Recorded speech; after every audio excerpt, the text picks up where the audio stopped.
And we are back for entry number 11 with the album Please Excuse Me for Being Antisocial by the new up and coming rapper Roddy Ricch. I mean, not necessarily new, but it feels like the hype around him makes him feel very new. Like, especially with like The Box becoming like this smash hit.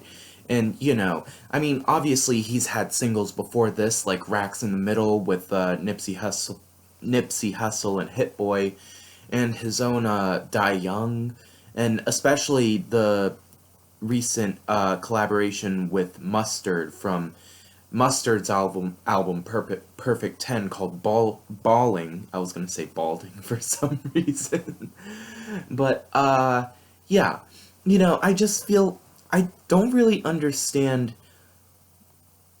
the marketing, I guess, to the point where where Roddy Ricch became such a high profile artist become to get a number one album more over than Camila Cabello. It just seems crazy.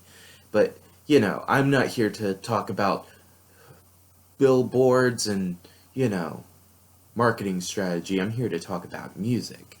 And, Roddy Ricch, I feel like I mean, his style does hold a lot that sort of like, he holds a lot of influences on his sleeve. Like, there's a couple of songs on here that sound like they're very future based, like Perfect Time, where like he gets into these squawky sort of like upper register notes that sound like something Future would definitely try and pull off.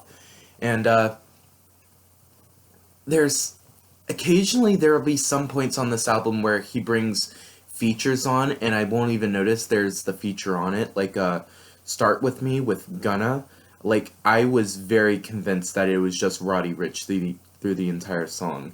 Though I feel as though that speaks more to Gunna than to Roddy Ricch. So I don't know. Like, his voice is very infectious, very warm sounding. There's just something about it that just, it just pulls me in. He has a lot of, it's just very warm, very, I don't really know how to explain it.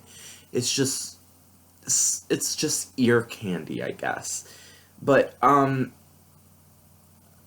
doesn't, the, I don't really think there's a lot that's really well said on this album. Like, he talks a lot about his life, his street life in California, and especially like on the last track, War Baby, and the intro track. But whenever like it feels like whenever the hi-hats come in, it's just like, yeah, we're gonna switch to flexing now. But I I don't think that's necessarily a bad thing because, to be honest, some of the production on here is stellar, especially the way that tracks transition into one another. Like, the first half of this record feels so seamless to me.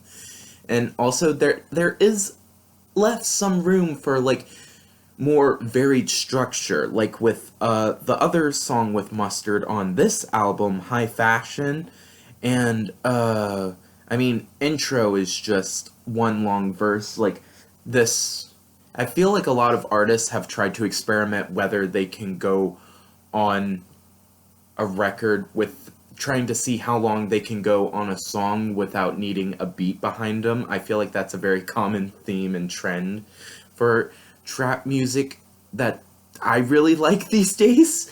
And, I think it opens well. I think it closes well. And there's some good points in the middle, like the song PETA with Meek Mill. But I don't know. It's just okay. I think this is more like an album that you would take a lot of singles out of than necessarily try to like form like a cohesive sort of like experience as a whole. Although they do try their best with like the progressions and whatnot into other songs. But other than that, it was an okay debut. I would recommend it, especially for the singles that are going to come out of it, because I believe, considering how big the box is, that there are definitely going to be more singles to come from this. But yeah, thank you so much for watching. If you want to follow me on this album a day journey, you can like and subscribe. You can check the description for the schedule for the next 7 days. And yeah, thank you so much for watching. This has been Pardon the Memes, and I'll see you tomorrow.